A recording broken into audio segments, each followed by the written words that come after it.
Brother. Tunggu. Aku dulu yang mau ngomong. Jangan dulu, abang ya kan? potong. Kita ini sekarang berada di Santung. Bukan Santika ya. Santung. Jadi Santung ini gimana? Di Pasar Baru. Pasar Baru. Nah, cuman itu aja aku mau. Kirain nih Udah, aduh bang. udah bangga kita. Kirain mau menggantiin kita. Aku pikir abang mau menyampaikan power statement.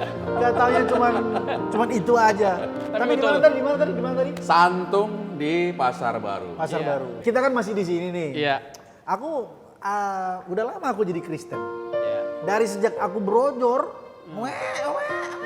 Sampai Kristen. sekarang. Cobalah brother deskripsikan dulu apa itu Kristen. Dan mengapa kita harus menjadi Kristen? Terus kenapa aku harus jadi Kristen? Atau memilih Kristus? Atau memilih Kristus? Terus dari mana sebetulnya Kristen itu hadir atau ada?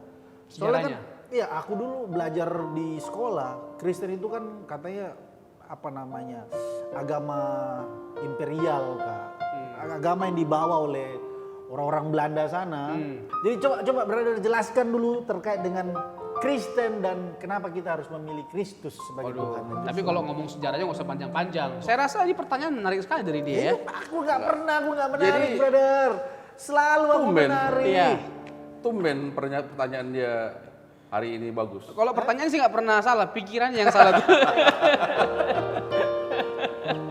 Betul nggak, saudara-saudara? Oke lah. Nggak mau aku. Selalu skeptis. Udahlah, Oke. jangan lama-lama. Jawab Oke. lah. Why do we choose Christ or Christianity? Kenapa kita memilih Kristen Bahasa atau Inggris Kristus? pula lagi kan. Ya, bahasa Inggris sedikit berkaitan keren. Meskipun hanya itu yang saya tahu. Kenapa Yes, kita memilih no, Kristen? Yes, no. Mengapa kita memilih Kristus? Itu pertanyaan yang harus digumulkan oleh setiap orang yang menjadi Kristen. Apa keuntungan dari kita memahami alasan mengapa kita menjadi Kristen? Pertama, terkait dengan keyakinan kita menjadi kokoh, kita nggak mudah diombang-ambingkan dengan berbagai macam pengajaran atau serangan-serangan yang ada terkait dengan iman kita. Emang pertanyaannya, emang ada serangan-serangan terhadap iman kita? Oh banyak sekali. Seperti orang menuduh kita menyembah manusia. Kok manusia disembah sebagai Tuhan? Kok Allah itu Tritunggal? Kok Allah itu mati? Ya? Iya, kok Allah itu mati? Udah banyak sekali pertanyaan-pertanyaan. Jadi mengenal, mendalami dan menggali keyakinan kita, kepercayaan kita adalah sesuatu yang penting. Supaya apa tadi kan? Supaya kita nggak tergoncangkan. Satu, ya kan? Supaya kita nggak diombang-ambingkan dengan berbagai macam pengajaran, baik dari eksternal maupun dari internal sendiri dari dalam. Yang kedua, supaya kita bisa memandang dan menyikapi berbagai macam persoalan hidup dengan baik dan benar. Ini juga nggak kalah penting.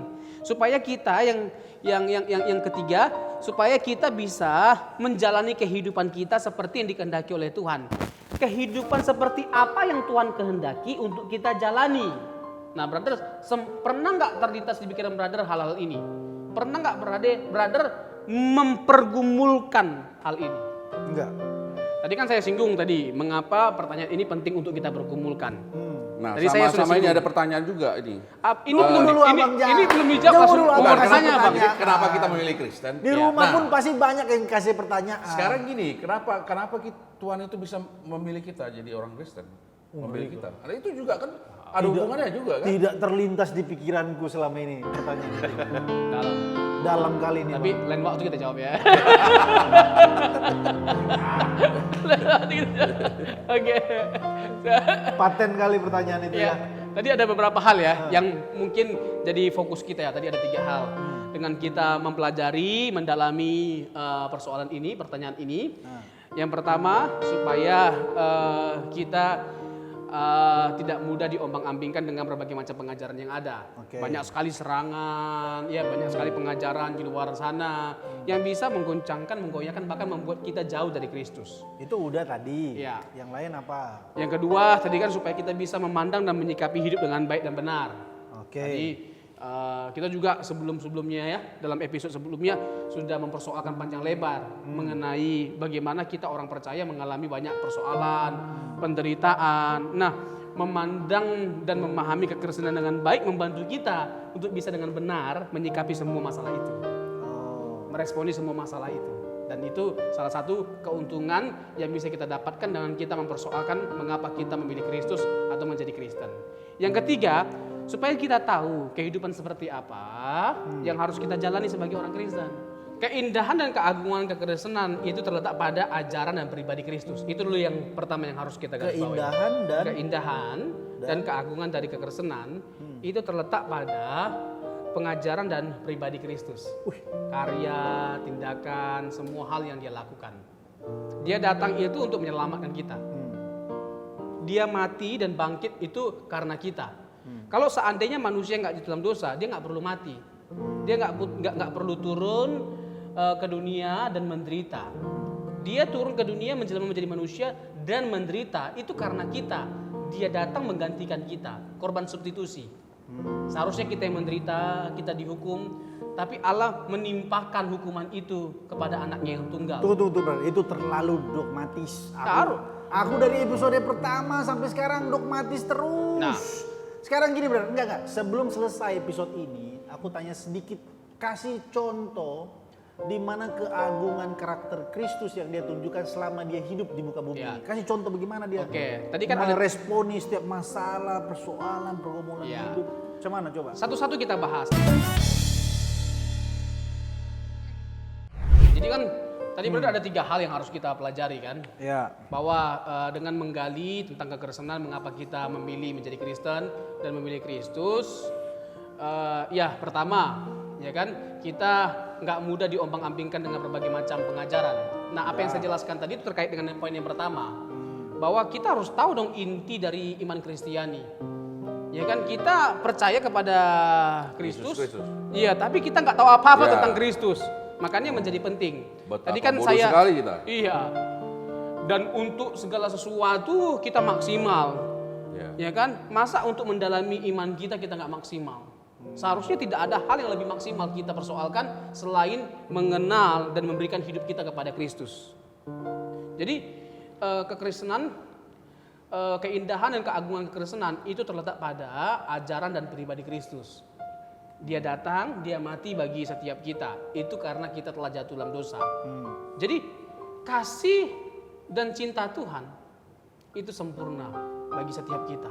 Coba, bagaimana kita tidak mengasihi Tuhan Yesus? Bagaimana mungkin kita tidak mengasihi Tuhan Yesus dan menyerahkan segenap hidup kita kepada Dia yang telah mengorbankan dirinya bagi setiap kita? Bagaimana mungkin kita nggak mengasihi Dia? Bagaimana mungkin kita tidak mengabdikan diri kita melayani Dia? Karena Dia sudah terlebih dahulu mencintai kita dan berkorban bagi setiap kita. He is the biggest reason.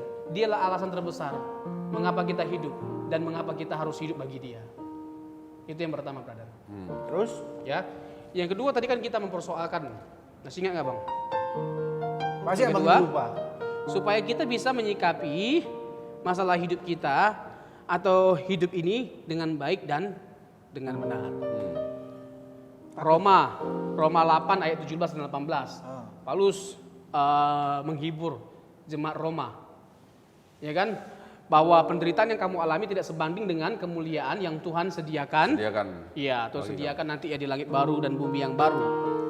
Nah, kita harus tahu bahwa dunia ini jahat dan semakin jahat sampai nanti pada akhirnya Tuhan Yesus datang kali kedua. Tidak ada alasan ya, tidak ada ruang bagi kita untuk meyakini bahwa dunia ini menjadi semakin lebih baik ke depannya. Tapi banyak tuh yang mengatakan bahwa dunia ini akan... Oh enggak, justru sebelum Tuhan datang kali kedua, wah dunia ini semakin chaos. Kacau, semakin kacau. Oke. Chaos. Enggak, apa enggak tahu? Dalam dunia Wakanda, chaos jadi chaos. Terus. Bisa aja. Terus. Nah. Ini itu antara Jawa dengan Sunda berarti kan? Kalau Sunda kan ya kan? Kalau Jawa O kan? Jadi jelas sekali ya, Tuhan menginginkan supaya kita bisa menjalani dan memandang ya kehidupan ini dengan benar. Seperti halnya Tuhan kita Yesus Kristus. Dia disamakan dalam segala hal dengan manusia. Ibrani kan? Ibrani. Pasal yang kedua ayat yang ke-17. 17. Bahkan dia dicobai. Ibrani 2 ayat 18. Mengapa dia dicobai? Supaya dia bisa menolong kita yang menghadapi pencobaan, yang hidup dalam pencobaan. Dia bisa menolong kita. Dia bisa menjadi contoh kita. Dia bisa menjadi teladan kita. Penggubah lah. Iya, betul. Jadi nggak ada alasan untuk kita kecewa dalam hidup ini, stres. Jadi dia sepertinya karena dia masalah sudah apalagi mencontohkan dirinya itu Iya, buat kita ya. Iya. Kita teladani ya kan. Iya. Adalah alasan kenapa kita harus marah dengan hidup ini. Ya. Kita coba kita lihat tokoh-tokoh Kristen atau tokoh-tokoh agama pada umumnya. Aduh, Ya, banyak gini. juga yang kacau hidupnya. Nah, betul. Banyak Jadi juga orang Kristen yang jelek karakternya, ya. nggak menunjukkan, Ya. nggak mewakili pribadi Yesus. Nah, ini menjadi penting. Kayak macam mana itu? 1, 2, 3 ini saling terkait ya. Ya, poin utama tadi yang kita singgung di awal. Jadi begini, kita singgung lagi sedikit ya. Kalau kita merujuk kepada 1 Petrus 4 ya, ayat 12, 19, di sana kan Petrus menjelaskan tentang penderitaan dan menghibur atau mendorong orang-orang Kristen supaya mereka kuat dalam mereka menghadapi penderitaan atau persoalan hidup. Tadi kita sudah singgung dalam episode sebelumnya bahwa Tuhan tidak menjanjikan kehidupan tanpa penderitaan. Tuhan nggak pernah menjanjikan kehidupan tanpa persoalan hidup.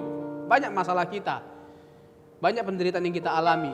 Tetapi kita harus memandang kepada Kristus. Penulis surat Ibrani kan menjelaskan, kita harus memandang, mata kita harus tertuju kepada Kristus. Kenapa? Karena dia telah berhasil menaklukkan penderitaan. Nah, kita harus berjuang seperti Yesus yang berhasil menaklukkan penderitaan meskipun banyak masalah kita. Jadi ketika kita bertahan dalam penderitaan, ya kan, berjuang mengatasi masalah, kita sedang mengikuti teladan Kristus. Karena Kristus juga sama.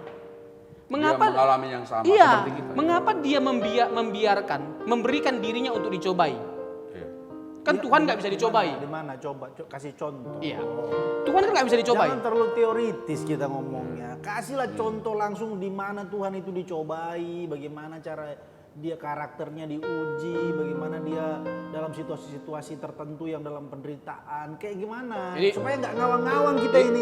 Ini ciri-ciri orang yang sudah terlalu banyak pencobaan.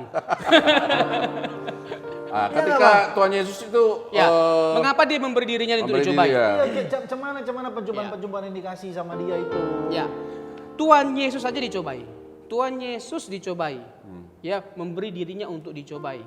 Hal itu menunjukkan bahwa tidak perlu lagi dipersoalkan mengapa kita menderita, mengapa kita dicobai. Karena dia mengalami juga. Iya, Yesus juga mengalami. Kok kita persoalkan mengapa kita Iya, menderita? mengapa- Wong Yesus menderita. Iya. Yang kedua, ya, mengapa dia memberi dirinya dicobai?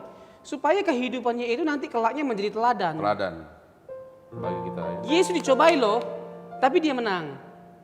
Nah, sebagaimana dia berhasil menaklukkan masalah penderitaan dalam hidupnya, kita punya alasan untuk berhasil dalam menaklukkan Itulah tadi dan yang menanggung di penderitaan Ibrani kita. tadi. Ibrani. Dalam segala hal dia Disamakan dengan manusia. Ibrani 2 dan 17 dan 18 ya. Supaya dia menjadi contoh atau teladan dalam hidup kita. bagi kita. Itu yang kedua. Masih ada? Banyak. Biar aku potong sedikit lagi sebelum kita selesai episode ini. Iya. Sedikit aku potong sedikit, ini yang mainstream aku dengar di gereja-gereja, apalagi di orang Kristen, terkait dengan apa yang tadi brother jelaskan.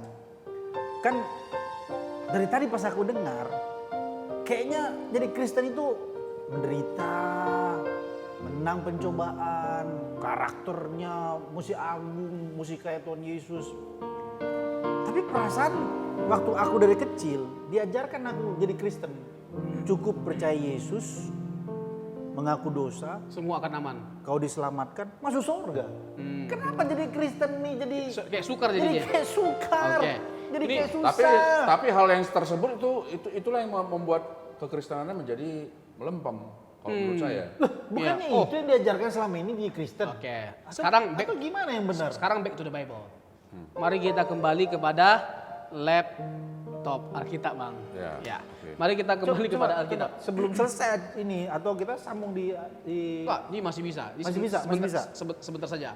Jadi tuh tadi kan sudah saya pertegas bahwa Tuhan tidak pernah menjanjikan kehidupan tanpa persoalan, kehidupan tanpa penderitaan. Yang kedua, memang Alkitab nggak pernah mengatakan. Yang ketiga, para rasul atau jemaat mula-mula sendiri aja menderita. Nggak jauh dari Tuhan Yesus loh hidup mereka. Bersama dengan Tuhan Yesus, para murid saja menderita, jemaat mula-mula menderita. Lalu kita mengatakan bahwa kita nggak akan menderita, nanti hidup kita semut, aman-aman saja, percaya Yesus semuanya pasti baik, semuanya pasti aman.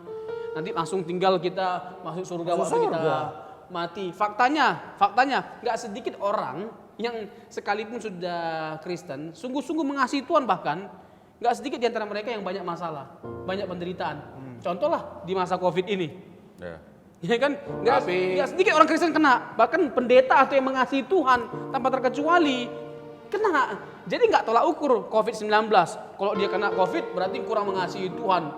Kalau enggak berarti dia sungguh-sungguh mengasihi Tuhan. Itu nggak jadi jaminan. Sama seperti kata-kata seperti ini.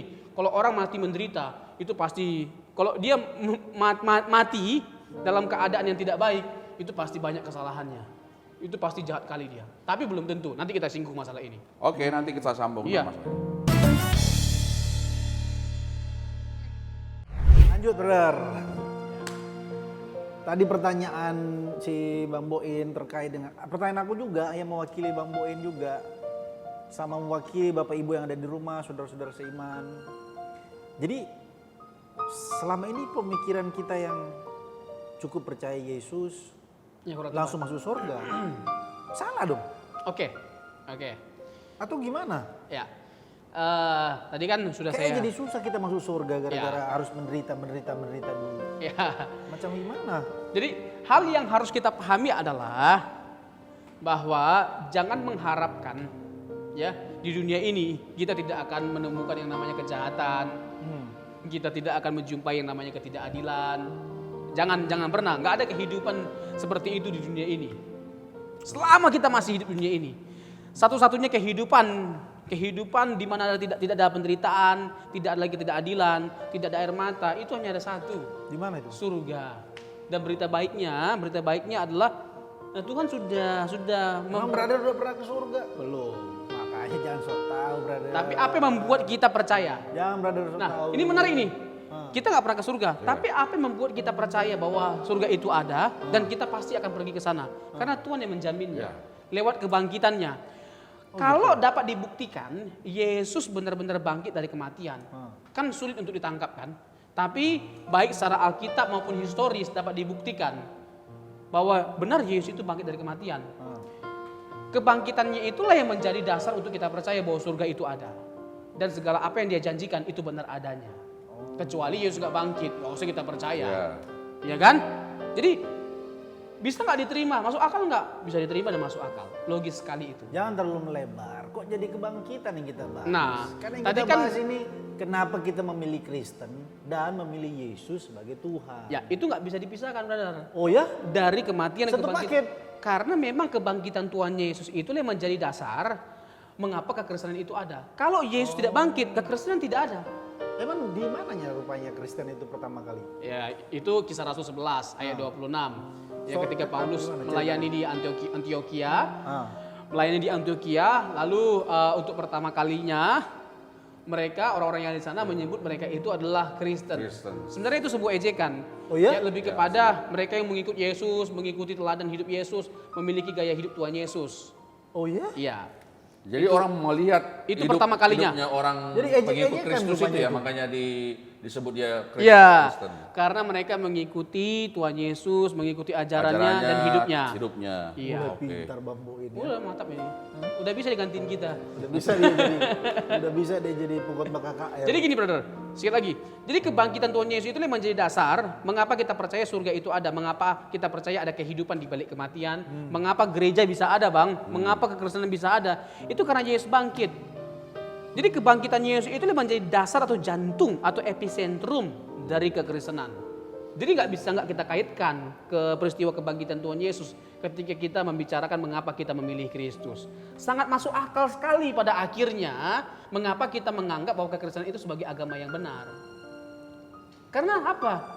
Karena ya tadi Yesus Kristus itu telah menyatakan dirinya lewat inkarnasinya, dia menyatakan bahwa Tuhan itu ada. Dia bukan hanya menyatakan bahwa dia adalah Allah lewat kehadirannya, tapi dia juga menyatakan bahwa Allah itu Tritunggal. Nanti dulu. Tadi ada brother singgung mengenai alasan kenapa agama Kristen benar. Emangnya Yesus datang bawa agama? Yes, ini bagus pertanyaannya ini. Sambil saya mikir jawabannya. Gak ada di Alkitab ku baca Yesus bawa nanti kita datang, agamaku Kristen. Ya, nanti kita akan ke situ. Jadi kehadiran Tuhan Yesus, lewat kehadiran Tuhan Yesus, kita bukan hanya tahu bahwa dia adalah Allah. Tapi kita tahu bahwa Allah itu Tritunggal adanya. Injil Yohanes, diutus oleh Bapa katanya. Aku diutus oleh Bapa. Lalu nanti Yesus mengutus Roh Kudus yang keluar dari Bapa. Yohanes 15 ayat 26. Aduh, kalau sudah doktrinnya pusing aku. Tapi kita nggak bisa nggak membahas doktrin, nggak bisa nggak membahas kepercayaan. Karena kehadiran Yesus dan ajarannya itu terkait dengan doktrin. Dan bagaimana mungkin kita mengatakan kita mengasihi Tuhan, tapi kita nggak mau belajar tentang Tuhan. Nah itu kan kontradiksi.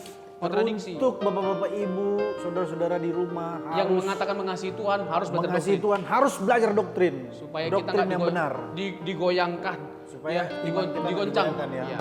Oleh berbagai macam pengajaran. Nah terkait dengan pertanyaan brother yang terakhir tadi, agama. Apakah Yesus membawa agama? Sederhana sekali, tidak. Hah? Ya kehidupan, iya tidak. Tidak membawa agama. Ya meskipun nanti kita bisa singgung masalah Matius pasal yang ke-16. I will build my church. Ya membangun jemaat loh. Di mana Tuhan pada akhirnya memerintahkan Matius 28 ayat 18 sampai 20. Jadikanlah semua bangsa muridku. Jadi menjadi murid di mana esensi dari murid itu adalah terus belajar dan mengikuti gurunya. Jadi dalam hal ini Yesus datang bukan hanya menyelamatkan orang Kristen. Iya, jadi untuk semua orang berarti. Itu pertanyaan lain lagi. Jadi gini. Ya, aku ini terkait dengan agama tadi. Pikiranku, brother. dia bilang kita meluas, ini bikin luas. Itu lebih luas lagi. Gini. Jadi yang lebih dari sekedar kita menjadi beragama Kristen, yang Tuhan inginkan adalah kita menjadi murid, di mana esensi murid itu adalah kita terus belajar, terus mendengarkan dia, terus mengikuti dia, dan bukti bahwa kita mengikuti dia adalah kita menjadi semakin seperti dia. Itu yang Tuhan harapkan. Bagaimana kita jadi seperti dia kalau kita aja nggak lihat dia kok? Gimana? Nah itu dia. Sebelumnya kan 1 Yohanes 2 ayat 6. Barang siapa yang mengaku mengenal dia, ia wajib hidup sama seperti Yesus hidup.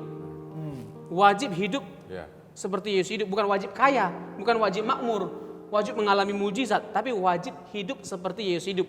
Tidak ada kewajiban yang lebih substansial, tidak ada kewajiban yang lebih mutlak selain bagaimana kita hidup seperti Yesus. Kalau kita jadi Kristen. Iya, itulah konsekuensi terbesar ketika kita memilih menjadi Kristus. Inilah keterkaitan tadi yang bahwa jadi Kristen itu udah selamat. Nah, inilah terkait. Iya.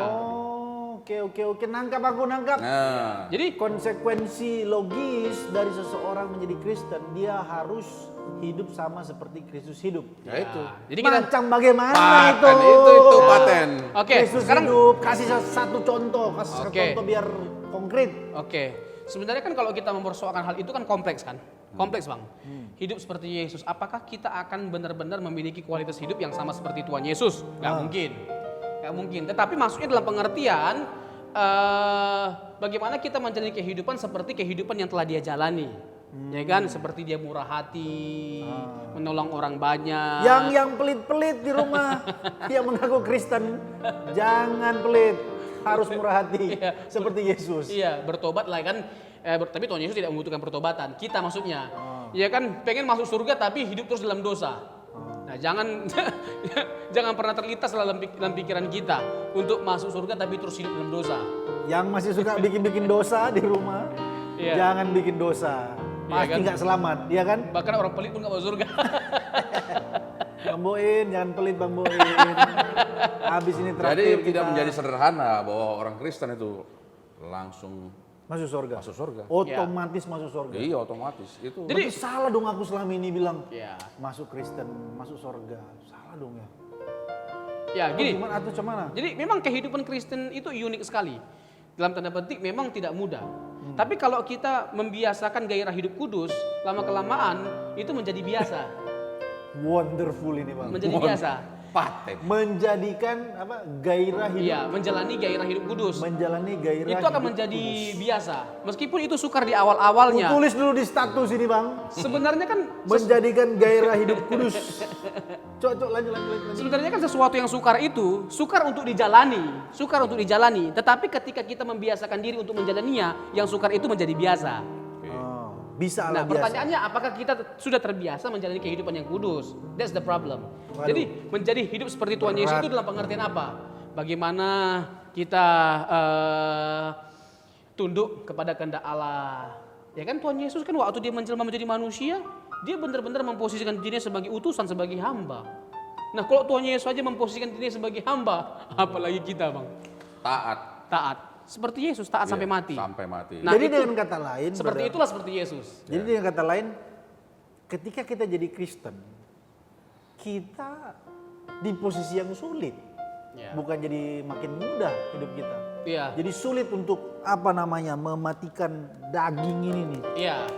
Jadi Kita menempatkan di posisi yang sulit. ya, jangan hanya mau enaknya doang. Nah, itu Nanti dia. percaya Tuhan Yesus, nanti kita masuk surga. Percaya Yesus, nanti kita mengalami banyak berkat, kita berlimpah-limpah, kita mengalami mujizat. Semua yang kita inginkan pasti kita dapatkan. Enggak tuh. Enggak. Oke, jadi udah dapat poinnya kan? Iya. Aku masih banyak belum dapat Bang. Oke, sekarang Closing. closing. Oke, nyanyi Nah, Pak. jadi Kasih dulu beberapa clue, statement. power statement baru. Aku kasih kalian nyanyi. Aku nggak mau nyanyi, aku takutnya Nah, jadi mungkin kita singgung ya sedikit ya sebelum kita mengakhiri acara kita ini. Jadi ada 3 hal tadi ya mengapa kita menjadi penting untuk mempersoalkan mengapa kita memilih Kristus atau menjadi Kristen, supaya kita nggak diombang-ambingkan dengan berbagai macam pengajaran, supaya kita bisa melihat, memandang dan menyikapi hidup ini dengan baik dan benar. Yang ketiga, supaya kita bisa menjalani kehidupan seperti yang dikehendaki oleh Tuhan Yesus. Itulah alasan mengapa kita menjadi Kristen dan pada akhirnya menyimpulkan bahwa memang kekristenan adalah pilihan yang terbaik buat kita, buat kehidupan kita saat ini dan buat kehidupan kita di balik atau setelah kematian. Nah, bangga aku jadi Kristen kalau kayak gini penjelasannya. harus dong. Bangga aku bangga punya Yesus. Apalagi lagu ini. Coba kasih lu, apa lagu apa? Oh, lagu ini menarik sekali. Yesus yang anugerah terindah dalam hidupku, Kau sungguh berarti di setiap jalanku. Anugerah-Mu selalu mempesonaku. Yesus, Kau termanis, Yesus, Kau terbaik di dalam